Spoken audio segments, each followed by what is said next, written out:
Hi. இப்போ சிறுவாபுரி கோயிலுக்கு நாங்கள் கிளம்பிட்டோம். நானும் எங்கள் வீட்டுக்காரும் 3 மணிக்கு எழுந்திரிச்சி கிளம்புனோம். இப்போ போய் அங்கே சேர எத்தனை மணி ஆகுது? பைபாஸில் இப்போ போய்கிட்டு இருக்கிறோம். செம்ம குளிருங்க. பனி நிறைய இறக்கிக்கிட்டு இருக்கு. நிறைய பேர் போகிறாங்க. நாங்கள் இப்போ உள்ள கோயிலுக்குள்ளே என்ட்ரி ஆகிட்டோம். லைனு சரியான கூட்டங்க. லைனில் போய்கிட்டு இருக்கிறோம். அப்பாடா, சாமி பார்த்து முடிச்சிட்டோங்க. சாமி பார்த்து பிரசாதம் கொடுத்தாங்க, சாப்பிட்டுக்கிட்டு இருக்கிறோம். கோயில் சாமி நல்ல தரிசனம். வாரம் விடாமல் வந்து பார்த்துக்கிட்டு இருக்கிறோம். எல்லாம் முடிஞ்சிருச்சுங்க, பார்த்தாச்சு.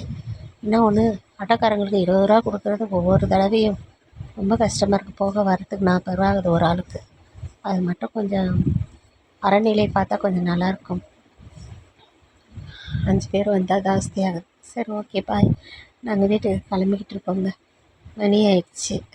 அடுத்து ஆண்டாள்குப்பம் முருகர் கோயிலை பார்த்துட்டு அப்படியே வீட்டுக்கு போகலான்ட்டு இருக்கோம். முடியலங்க, டயர்டாக இருக்குது. படுத்துட்டேன். தூக்கம் வந்துருச்சு ஆட்டோவில் நல்லா. பாய்.